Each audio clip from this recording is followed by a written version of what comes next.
Hello and welcome to the Believers Lounge. Glad you could join us this week.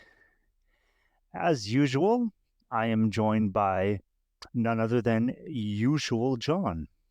How are you today, Usual John? I'm doing great.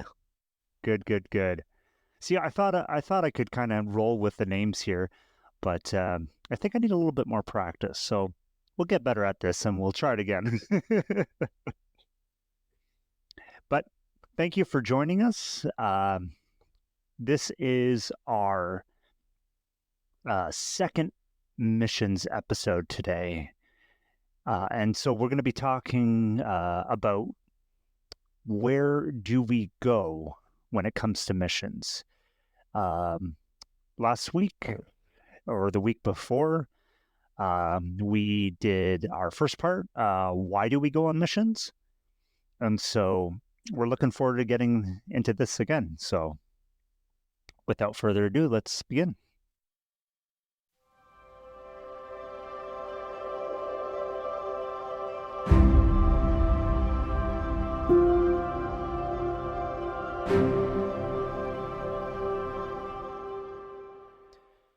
Where do we go? Now that's a interesting question, because generally when you think of missions, or when you're at church, you're at an outreach event, and you hear missions, generally I would say most people are thinking, okay, where is it now?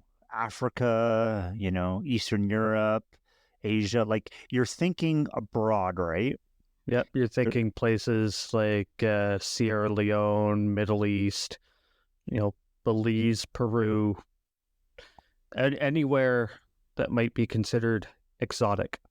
That's right. Exactly. And so you're kind of wondering, okay, how much is this going to cost? What's the time commitment, right? And not all the time do we really step back and think, okay, like, where is the missions field? Like, I think in a general knowledge aspect, we all have a sense of, okay, missions can be done, anywhere, because, we see, uh, volunteers needed poster for the local soup kitchen or something, right? Or we see a need for something, I guess, more local, I guess North America, you could say. But without those reminders, sometimes we again do lose sight on, what is the missions field. And so today on our episode, we're gonna kind of just talk a little bit more about this and look at the different areas and how they're, in my opinion, all equally important. So the first one that we're going to look at is where we are. So the missions field is where we are. And wherever we are, I should kind of elaborate on that, because it could be in, again, through our church, whether it's something local, it could be at our workplace, where we spend our time. Who do we interact with? And we'll go into more of those later on in the episode, but I kind of just want to focus on the environments that we're in. And more of the local sense. And so I know, John, you recently had an opportunity to speak with someone who does kind of local missions. That sounds interesting. Do you want to give us a little summary of that? Yeah, I can't remember how long ago we did this now, but I went with a group from another church that witnesses in some of the homeless encampments. We bring a hot meal to the people living there, and we basically we didn't even have a big agenda going in there. We just shared a meal with them and just kind of we were with them. It wasn't we didn't have a whole message prepared. We didn't have any sermons to give them. We were just serving. And then later on in the night, we went to one of the worst encampments. We were just praying with people, praying over people, handing out some bottles of water. But I had a chance to speak with one of the men afterwards who was from the church. And so we'll play just a little bit of a recording of the conversation we had. And yeah, we'll play that now. What led you into street ministry? What started it for you?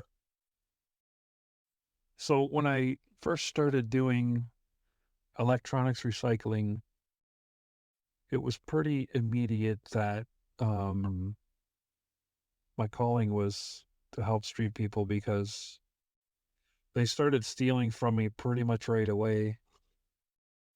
And then instead of getting violent or hurting them in any way, I just felt led by the Holy Spirit to help them out whichever way I could. So the best way to help out anybody is to give them the gospel. So that's what I did, and I've been doing it ever since. And I guess that's about, I don't know, like 15 years ago or something like that. Yeah, straight Holy Spirit led, I guess. Right, and what has stemmed out of your outreach?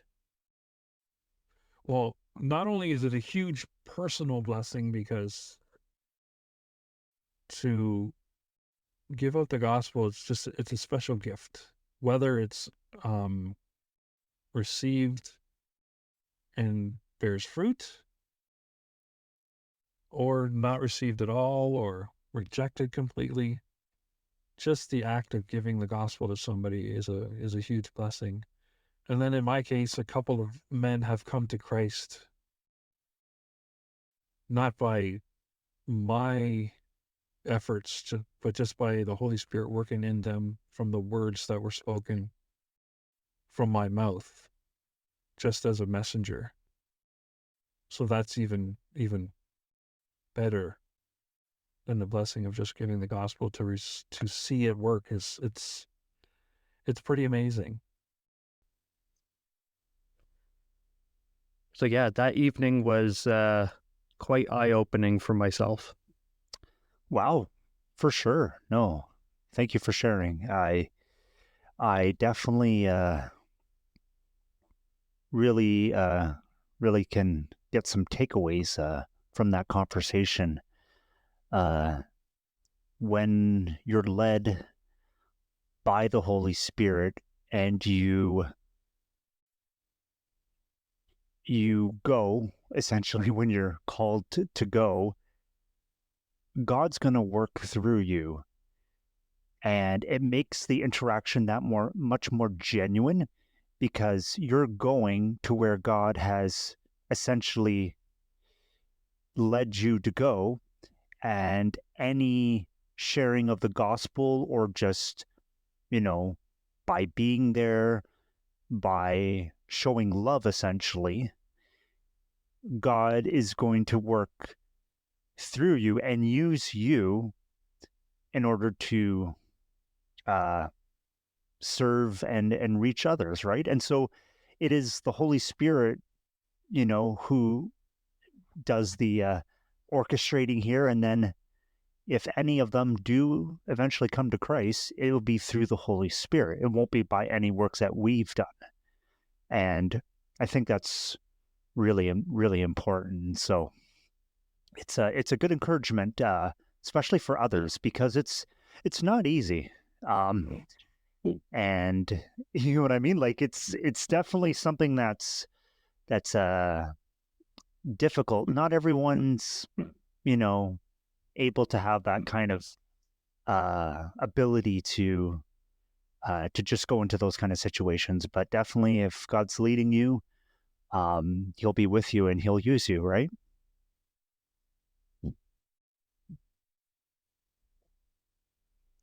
And I think that's another good point on why it's important that missions are local. Definitely, you know, like I just said, go wherever God's leading you.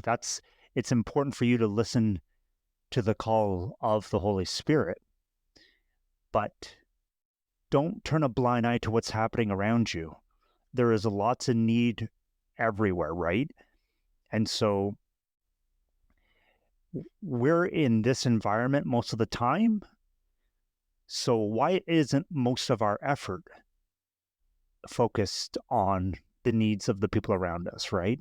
And these ministries and such, like they're all doing a good job with again being obedient to to God's calling. Yeah, because if you take a look at the life of Jesus, Jesus didn't go on a grand mission trip. You never saw Jesus go to, when he was doing his ministry, those years from roughly age 30 to 33, he didn't go on a big trip to Egypt. He didn't go on a big trip to Rome. That was saved for Paul later. Jesus was ministering wherever he was. Like take the verse, what was it, in John chapter 4, when they had to go through Samaria, and he had that, I would say, divine encounter, divine meeting with the woman at the well. And like the disciples, they were off just getting their food. They just wanted to get to Galilee, to where they were headed. They came back and saw Jesus ministering to the Samaritan woman, and probably a little irked that Jesus was taking time out of their trip. They just wanted to get home. But no, Jesus knew that woman needed to speak with him that day. So that's, for applying it to us, that's the prompting of the Holy Spirit. Like, we can't let a moment like that just go by if there's someone in the bank that needs to hear, but we're just in line waiting to do our business and get on with our day. That's listening to what the Holy Spirit is prompting us to do. That's very much our culture today too, though. If we're mainly looking at local missions, right? We almost have to take more effort in order to live countercultural to the local environment. If you get what I'm saying, right? Because a lot of the times, yeah, we'll just want to go in and go out, or we'll go in and we'll say, you know what? Like, well, I didn't really hear, God telling me to minister to this person. But if we see something or we hear something, I believe that God does speak through the Holy Spirit. God also, this is not a or, this is an also. He gives us common sense. He gives us a brain that can compute logic. And so, therefore, we can also take a look as to what's going on, and we can, respond accordingly. And so, does that mean don't minister to anybody unless God audibly tells you, right? Or there's the other side of that where it's like, oh, I need to, minister to everything I see, right? Not to get off topic here, but again, it's really important to understand God's leading, but understand that we can respond to the needs around us. Now, we don't need money, although, if you're blessed with money, definitely use it for God's kingdom. Because the more money you have, the harder it is, essentially, right? And if you don't have money, well, guess what? God just requires us to be obedient with our time and with the resources that we do have. And so I think that's important to understand there. Yeah.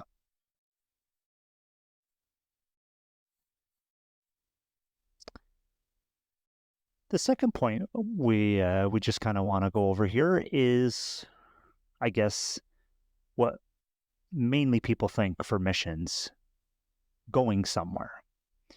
And so while local is definitely important, it's also, important, especially if we're called to do so, to go to wherever God's leading us. That could be wherever, because only God knows all these billions of people's life's plans and how everything interconnects and how everything's going to end up. We don't know that. We cannot process that kind of information. And so, therefore, we may not see the result of what we do in the missions field, right? And again, I don't want to go too much into that. We will talk about that in our third part. But just want to start off by just kind of asking you, John, have you gone on any missions trips, whether it be different province, different country, or have you heard of others, and what kind of long-term influence would you say that brings? Well, I have gone on a mission trip. It was actually not out of country, not even out of province, or sorry, state if you're listening from America. No, it was in Northern Ontario I went to. It was a native reserve for the Cree Indians. It was a place called Moose Factory up near the bottom of James Bay. And I went there for about a week with our church youth group and two other youth groups from other churches. We had one from St. Thomas and another group from Pennsylvania. And we all went up there for a week, and we helped finish the construction on the pastor's house. And we also ran a vacation Bible school for the kids there. And I did less of the vacation Bible school, more on the house building, but getting to interact with the Cree people and even going to church with them, it was completely in the Cree language, which was a very new experience for me. I've only heard people speaking English and a little bit of French. I had never heard a completely foreign language to me. But yeah, it was very eye-opening experience for myself, especially seeing how the people lived when they're so far up north, but still in my province. You don't see that down here in the southern part. Mm-hmm. For sure. No, for sure. I kind of have a little bit of a different experience. I had the opportunity uh, with a church here in southern Ontario to go to 2 missions trips. One to New Hampshire in the United States. By the way, if any Americans are listening, Vermont is a beautiful state. I just have to mention. But yeah, so we went to New Hampshire, and then we went to spent a day or two, I can't remember, in Boston at the local soup kitchen there. And so that was definitely an eye-opening experience for myself. Um, that was kind of the first time I realized missions is not just going overseas. Missions is on the continent still. And it was a real challenging experience too, because it kind of brought me out of my comfort zone in more than just the typical way you would think it would bring me out of my comfort zone. And so we had the opportunity to do some yard work, join others with meals. In New Hampshire, we were at a kind of a addictions recovery center. So if any of you are familiar with the program in a lot of churches called Celebrate Recovery, it was something of that over, but a whole facility for it over in New Hampshire, and God was doing great things with those people, and so that was a real eye opening and good experience. And then again going to Cuba with the same church. There we helped out with a Baptist church camp, kind of doing some maintenance for their camp, and then also just connecting with the local youth there. And again, I had the same experience as you did, John. There was that language barrier. I wasn't fluent in Spanish. I'm not. Just a disclaimer. But and there was only a few people that spoke decent amount of English to talk to us, and then likewise we only had one person who was fluent in Spanish on our end. And so while there were some difficulties there, God just showed how much he was involved in this mission trip by connecting us all together. And I kid you not, some of the team was still in contact with some of the people we met there 10 years later. Now, social media, you can argue if it's a good thing, bad thing. We're not going to get into that, but we're thankful for social media, as that's how we were able to stay connected.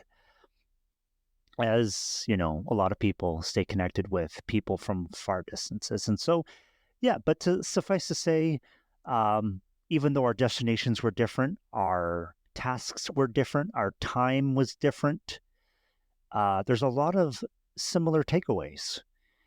And by going to mission specifically, whether you want to call it overseas or just out of the way, non-local,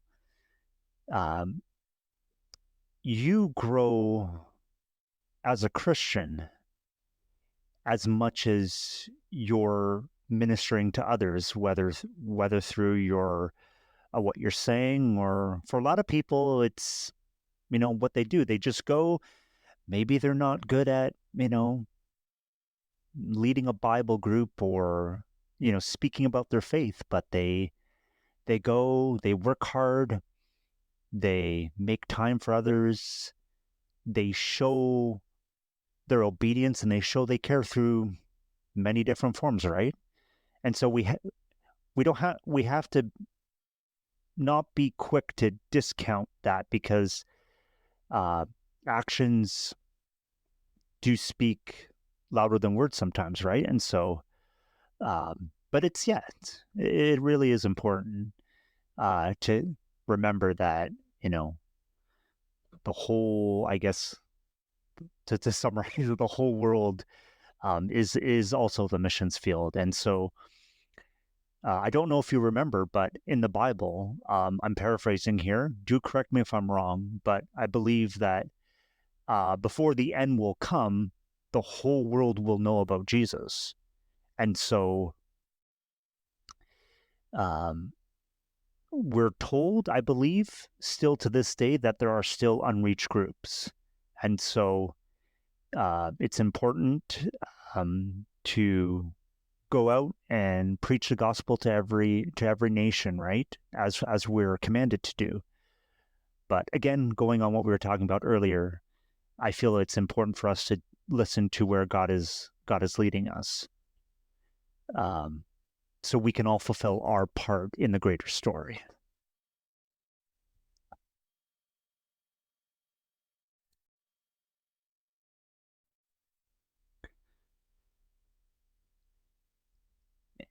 Now, lastly, our third point. Hey, can you tell it's a sermon? Our third point here is can be kind of a big one, and we can really go into it. Or I should say, you can really dive more into this. But our third point here is our missions field is to whoever you know. And if you stop and think about that for a second, that's kind of a big and sometimes daunting task. Because let's be honest, who do we know the best? Family, close friends. What's the hardest missions field? Family, close friends, right? So, but it is important. Do you have any comments on that, John? Well, yeah, if we're trying to think of at least all the people you know, there is an acronym that is sometimes used. It's the acronym France, and we're not talking the country. Although France in itself probably could be a pretty good mission field right now. Oui, monsieur. Yes. But yeah, let's go through the acronym. I actually do not have it pulled up in front of me, so we'll see how good both of our memories are. So yes, the F was for family. I think it was for friends as well, but I guess you could say family too. Yeah. Friends, family, yeah. Yeah, definitely the hardest one if you have anyone in your family who is an unbeliever. Can definitely make family get-togethers interesting, a little tense. And yep, go ahead, Michael. No, that's fine. I was just gonna say, just a side point on that. We really don't want to disrupt the status quo of our family lifestyle, and so that a lot of the times gives hesitancy to sharing.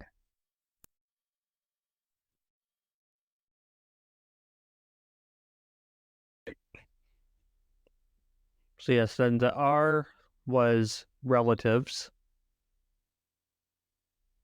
A is acquaintances. So anyone you know, if you get together for a pickup basketball game with some guys, it's people you know. Maybe you have your favorite bank teller. If anyone still goes to the bank, I don't know with online banking nowadays. N is your neighbors. So everyone's got neighbors, unless, well, even if you're in the country, your neighbors are just a little bit more spread out. You might have to take a 5-minute car drive to your neighbors. But yeah, it's definitely worth even trying to get to know your neighbors. Definitely, I would say is get to know them. Um, I would essentially minister to them by just being a friendly person and a listening ear. Um, there's a whole lot of, especially here in Southern Ontario, we have a whole lot of ever since COVID, we've had a whole lot of people buying houses, selling houses. So neighbors and neighborhood dynamics have been changing rapidly, and people are coming from different cities, moving to other ones, and so sometimes we get used to who we have, and then that's changed, right? And so a lot of times we just want to, say, this is my space, that's your space. We're just kind of keeping our distance. You know what I mean? Or maybe we're thinking, oh, I don't want to, well, they might have this belief, or I've seen them act like this, and they seem, maybe not angry, but like definitely like, oh, I don't want to start any conflict, or you know what I mean? There's so many things, but understanding that, as as neighbors, they're a mission field, and they're someone that we can show God's love to. And I just want to say that, I agree with you, John. That's an important one that I feel needs a little bit more recognition, because they're essentially not going anywhere unless they move. So it's definitely a good one to consider. And for C, it's actually 2, depending on, I guess, your age. C would be coworkers or classmates. So all of us at some point have gone to school. You're in school, depending on where you go, you're in class with 20 to 30 other people. So there's a lot of people to witness to there. And by witnessing them, just, share your belief sometime. Not everyone, even if you're in a public school, not everyone is going to have the same beliefs. That's kind of having the courage to at least say what you believe. In the workplace as well, you can have a vast diversity depending on where you work. You can try and stay off of HR's radar talking about religion in certain businesses, in certain business settings. There are other settings at work where you can talk pretty much as freely as you want. I'm in the construction field, so there's a lot of free-flowing talk. Yes. Yes, there definitely would be, yes. But you're right. We're kind of in, we just kind of want to just briefly focus on that workplace environment, like you were mentioning, it's a concern that I can see a lot of people having, based on their workplace. Like, I myself work in an office setting, and so it's very much more, okay, no religion, no politics. Like, you can, but again, if it becomes too much of an issue or someone doesn't like it, HR can come knocking. But at the end of the day, last time I checked, God leads my life, and if especially a lot of the times it is we have legitimate concerns like, okay, I've been at this job a while, I have benefits, I have dependents who I support, and so I'm really concerned about if I go too far, lose this job, then all of this happens. What And I say to that, sorry, go ahead. that's the stepping out in faith. For sure. So having the faith just to step out and speak your beliefs, witness to someone, and having the faith that God is going to take care of you. Whether that be you don't get in trouble or lose your job, or whether that be you do lose your job, that God will continue to take care of you. It always reminds me of the verse where it's mentioned that if God takes care of the flowers of the field, and he takes care of the animals, the biggest ones all the way down to the smallest ones, how much more will he take care of us? And so we really do have to put into perspective, yes, there are concerns. Don't neglect the concerns and just go. We have a conscience for a reason. We have, but as well, definitely, approach circumstances in faith and trust that God is going to take care of you. Trust and obey, for there's no other way to be happy in Jesus, right? A famous old hymn there. Yeah. So for Yep. Do you want to? Sorry So about that. You want to take the last one there? so for the last letter in the acronym France is E, is eyes open. And what basically that is as you're going through your life, going through your daily routines, having a mindset of who can I witness to? Whether you're walking into the grocery store and you're saying, all right, God, if there's a divine encounter that's going to happen in No Frills today, please let me be a part of it. Just taking every opportunity to witness to someone. Because who knows, you might be witnessing to a pastor of a church that you've never met, or you might be witnessing to someone who desperately needs to hear the gospel. You don't know until you open your mouth. As to quote our pastor, he mentioned that Jesus came to save us when we were lost and completely unable to save ourselves. He has commissioned us to go. And so I believe that is important. We have been given many giftings, many, blessings. We've been given, the Holy Spirit himself. And so regardless if we do missions locally, whether it be through a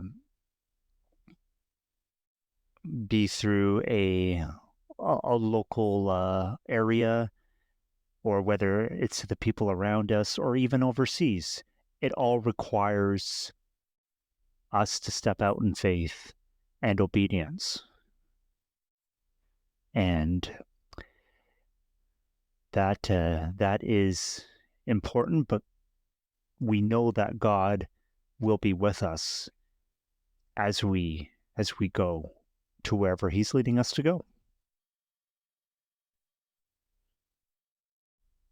So our verse for today follows right up with that. It's Matthew 28:18-20.